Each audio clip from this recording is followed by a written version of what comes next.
میں نے پہلی رات خواب میں 7 موٹی تازہ گائیں دیکھیں جو نیل سے نمودار ہوئیں اور ساحل پر چرنے میں مشغول ہو گئیں۔ تبھی نیل خشک ہو گیا اور 7 دبلی پتلی گائیں اس خشک شدہ نیل سے نمودار ہوئیں اور اس کے کنارے پر موجود موٹی تازہ گایوں پر حملہ آور ہوئیں اور سب کو نگل گئیں۔ دوسری شب گایوں والے خواب کی طرح 7 سبز اور ہرے بھرے گندم کے خوشوں والا خواب دیکھا جو کہ 7 زرد و خشک خوشوں کی وساطت سے خشک ہو کر بکھر جاتے ہیں۔ جناب آخمہو اور کاہنان معبد اس سے پیشتر میرا یہ خواب سن چکے ہیں اور مجھ سے آج تک کی مہلت مانگی تاکہ تعبیر پیش کریں۔ سو اب میں تعبیر جاننے کا منتظر ہوں۔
خوب، تو کہیے کیا کہتا ہے آپ کا علم؟ ہم نے کافی تحقیق و جستجو کی، ستاروں اور کواکب کی چالوں کو جاننے کی کوشش کی، اسلاف کی ارواح سے بھی مدد طلب کی اور شیاطین کی بھی مدد مانگی تاکہ کسی نتیجے پر پہنچ سکیں، لیکن کوئی ایسا خواب نہیں جس کی تعبیر ہمارے بس میں ہو۔ لیکن جناب فرما روا کا خواب دوسرے خوابوں سے ذرا مختلف ہے۔ یہ ایک ایسا معمہ ہے جس کا کوئی حل نہیں، گویا ایسا قلعہ جو ناقابل تسخیر ہو۔ اس خواب نے تو ہمارے سارے منتروں کو باطل اور سحر و جادو کو بے اثر کر دیا ہے۔ ہم تمام معبروں کی کاوشوں کا محاصل محض یہ ہے کہ مصر کی قدیم قصے کہانیوں میں گائے سال سے تعبیر کی گئی ہے، بس اتنا ہی۔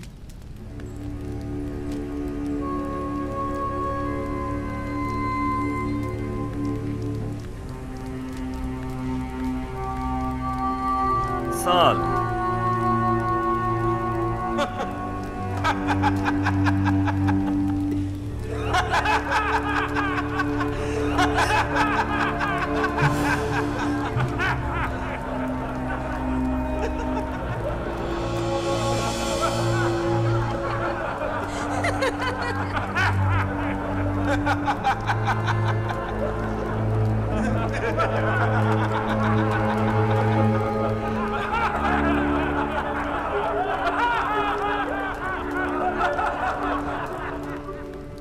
ملاحظہ فرمایا آپ نے، کھودا پہاڑ نکلا چوہا۔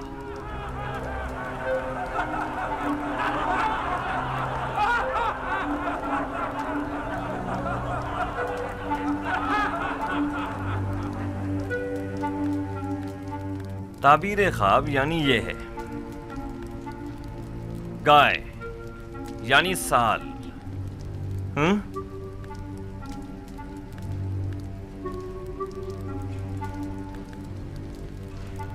ہاں تو یوزار سیف، آپ بتائیں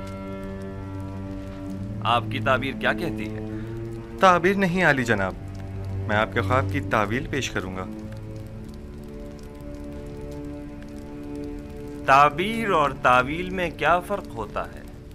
تعبیر معبروں کے اندازوں اور خیالات پر مبنی ہوتی ہے اور اس کا صحیح ثابت ہونا یقینی نہیں، جبکہ تعویل روح کا عالم غیب سے اتصال کا نتیجہ ہوتی ہے، اور جو تعویل میں بیان کروں گا بلا شبہ وہ تحقق پائے گا، اور اس میں تغیر و تاخیر کی کوئی گنجائش نہیں ہے. آپ اتنے یقین سے کیسے کہہ سکتے ہیں یوزار سیف؟ آپ کو اپنی تعبیر پر بڑا بھروسہ ہے؟ مجھے اپنے خدا پر بھروسہ ہے، میں اپنی طرف سے کچھ نہیں کہتا، مجھے تمام علوم اس کی جانب سے ودیت ہوئے ہیں. تم نے جو کچھ بھی کہا وہ زبانی جمع خط سے زیادہ کچھ نہیں، اور اسے سچ ثابت کرنا بہت مشکل ہے. تمہارا دعویٰ اور تمہارا خدا دونوں ہی شک اور تردید کا شکار ہیں. اگر آپ اجازت دیں تو میں اس شک و ابہام سے پردہ ہٹا دوں اور اپنے پروردگار کی قدرت اور خواب کی حقیقت کو سب پر ثابت کر دوں. جناب آنکھ ماہو اگر پسند فرمائیں تو ہم ایک دوسرے کے تعاون سے اس خواب کا نتیجہ اخذ کرتے ہیں. ابھی آپ کے معبروں نے فرمایا کہ مصر کے قدیم قصوں میں گائے سال سے تعبیر کی گئی ہے، درست ہے؟ ہاں، یہاں تک تو صحیح ہے. کیا آپ مانتے ہیں کہ یہ دونوں خواب گائے اور خوشہ گندم والا ایک دوسرے سے مماثلت رکھتے ہیں؟ بظاہر ایسا ہی ہے. کیا ہرے بھرے خوشے فراوانی نعمت کی علامت اور زرد و خشک خوشے قحط و خشک سالی کی علامت نہیں ہیں؟ میرے ذہن میں کوئی اور تعبیر ہے بھی نہیں. ایسی صورت میں کیا ہمیں یہ نتیجہ اخذ نہیں کر لینا چاہیے کہ 7 سال فراوانی نعمت اور زرخیزی اور 7 سال قحط اور خشک سالی کے مصر کو درپیش ہیں؟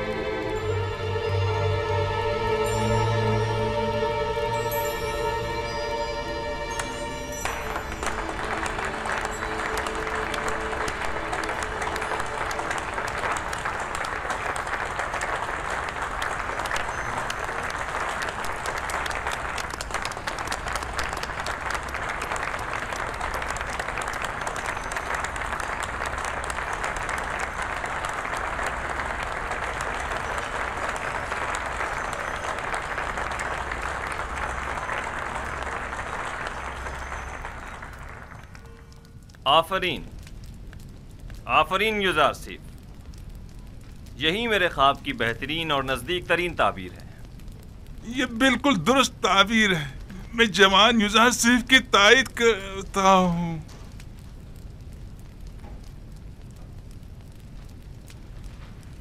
ملاحظہ فرمایا جناب آنکھ ماہو، میں نے نہیں کہا تھا کہ یہ نااہل محض بلند و بانگ دعوے ہی کر سکتے ہیں یا پھر صرف اپنے الٹے سیدھے تصورات کے ذریعے ایسے مفروضے گڑھ سکتے ہیں جو خود ان کے کام بھی نہ آ سکیں. بظاہر یہ تعبیر صحیح معلوم ہوتی ہے، لیکن وہ تعبیر جو حقیقت سے مطابقت نہ رکھتی ہو وہ تعبیر قابل تردید ہوتی ہے. کہ سننے میں کبھی آیا ہے کہ یہ مقدس سرزمین مصر کو سیراب کر سکنے میں ناکام رہی ہو؟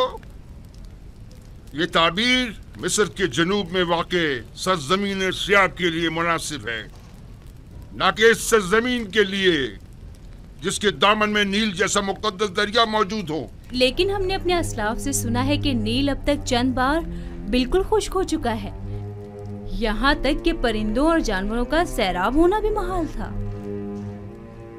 اگر بالفرض یوزار سیف کی تعبیر خواب درست نہ بھی ہو، تب بھی عقل کا تقاضا یہی ہے کہ اس کے تدارک کے لیے ہمیں کوئی چارہ جوئی کرنی چاہیے.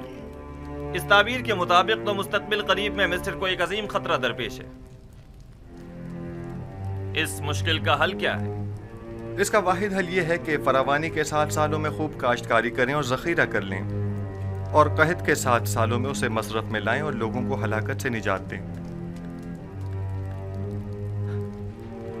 آفرین، آفرین بر یوزار سیف حکیم، آپ کی تجویز بھی تعبیر خواب کی طرح مناسب اور درست ہے۔ یعنی آپ مملکت کے 14 سال محض خواب کی نظر کر دینا چاہتے ہیں؟ کیا آپ کی نظر میں کوئی اور بہتر تجویز ہے؟ فرض کیجئے یہ خطرہ احتمالی ہے، تو ممکنہ خطرے سے نمٹنے کے لیے ہمیں کوئی تدارک نہیں کرنا چاہیے؟ کیوں نہیں؟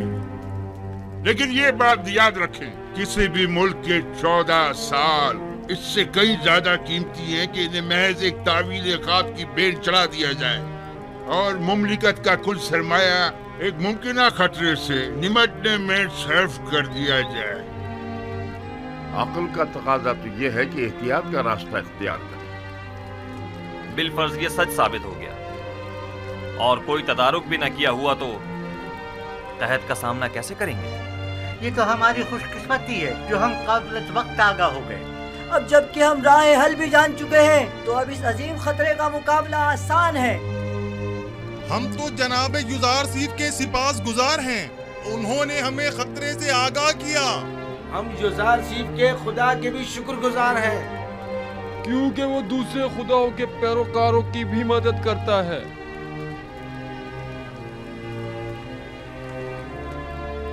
آپ سب یوزار سیف کی پاک دامنی اور بے گناہی کا واقعہ تو سن ہی چکے ہو،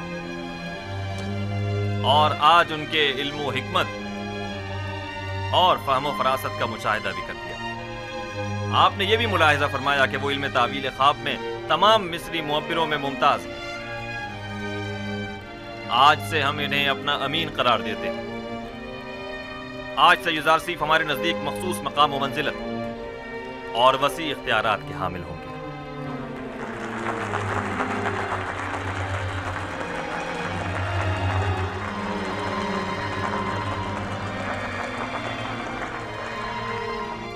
آج میں نہایت خوش ہوں اور نہیں چاہتا کہ اس خوشی کو آپ کے ان معبروں کی سرزنش کی نظر کر دوں۔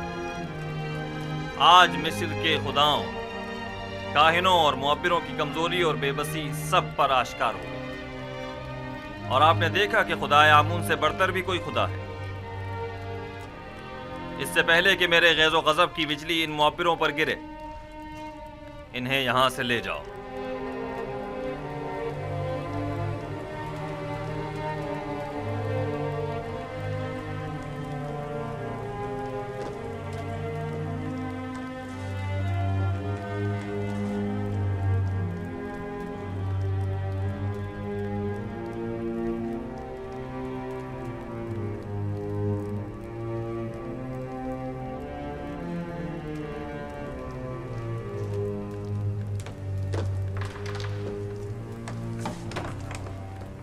تم سٹھیائے ہوئے احمق بڈھے، تمہیں ابھی تک یہ نہیں پتا چلا کہ اپنا منہ کہاں کھولنا چاہیے اور کہاں بند رکھنا چاہیے۔ آمون کی روٹیاں توڑتے ہو، دشمن آمون کی تائید کرتے ہو۔ اس کی تعبیر اتنی درست تھی کہ میں تائید کے بغیر نہ رہ سکا۔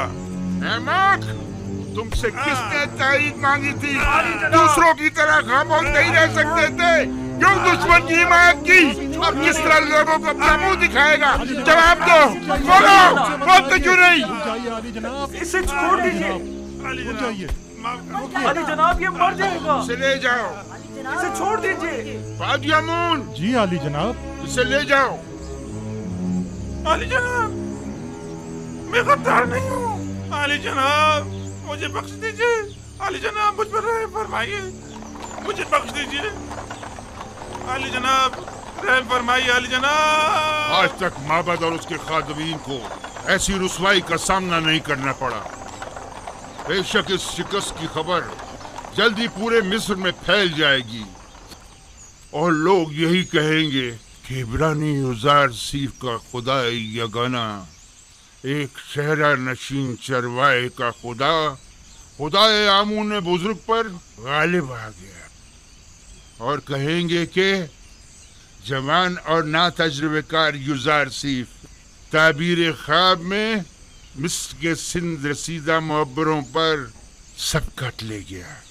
بالخصوص جب کہ مصر کے لوگ معبروں کی خداؤں کی طرح پرستش کرتے ہیں۔ خدائے بزرگامون ہم پر رحم کرے، اب اس رسوائی کا داغ دھونے کے لیے نہ جانے کتنے پاپڑ بیلنے پڑیں گے۔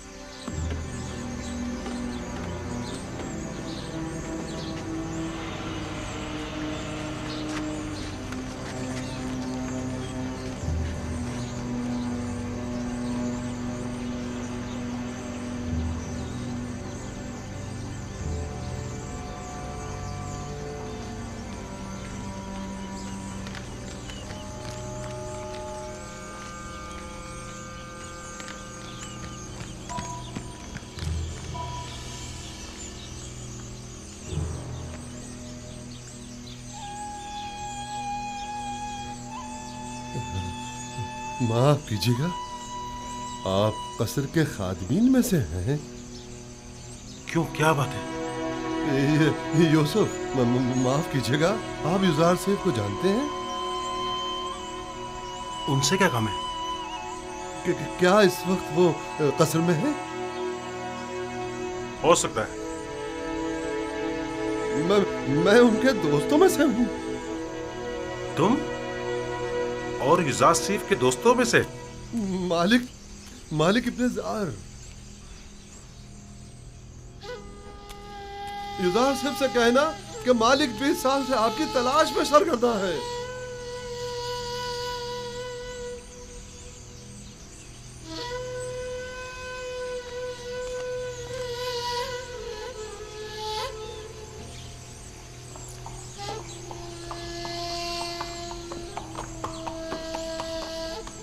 میرے خواب کی جو تعبیر یزار سیف نے بیان کی ہے، اس کے پیش نظر ہمیں ایک بڑے قحط کا سامنا ہے اور اس عظیم بحران پر بہتر طور قابو پانا ہوگا۔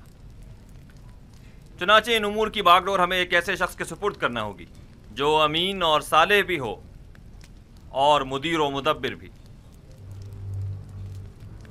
آپ معززین مصر کی نظر میں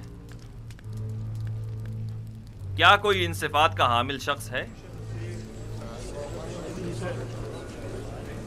پوٹیفار، ہاں وہی ان خصوصیات پر پورے اتر سکتے ہیں۔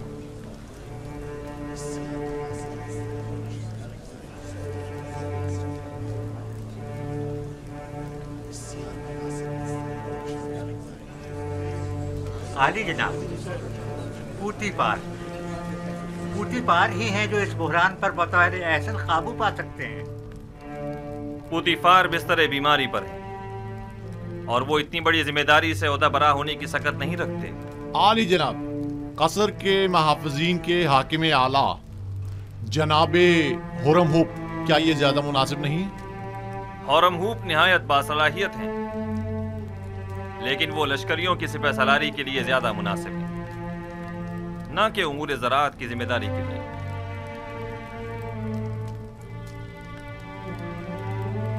اے یوسف، یہ عظیم ذمہ داری آپ کے کاندھوں پر ہے، آپ اسے قبول کر لیں۔ ارادہ خداوندی یہ ہے کہ وہ مصر میں آپ کی حکومت قائم کرے۔ جناب فرمانروا، یہ ذمہ داری آپ مجھے سونپ دیجیے اور مجھے مصر کے وزیر خزانہ زرعی امور کے عہدے پر فائز کر دیجیے، کیونکہ میں نہ صرف لوگوں کے مال اور محصولات کے ذخائر کی بہتر طور پر حفاظت کر سکتا ہوں، بلکہ مملکت کی فلاح و بہبود کے لیے کئی ایک سنجیدہ اور مدبرانہ اقدامات عمل میں لا سکتا ہوں۔ بلا شبہ آپ سے بہتر کون ہو سکتا ہے؟ مجھے یقین ہے کہ آپ یہ ذمہ داری بخوبی نبھا سکتے ہیں۔ آج سے میں ملک کے وزیر خزانہ کا عہدہ اور زرعی امور کی تمام تر ذمہ داری آپ کو سونپتا ہوں، اور یہ اعلان کرتا ہوں کہ جناب یزار سیف آج سے فرما روائے مصر کے مشیر خاص ہوں گے۔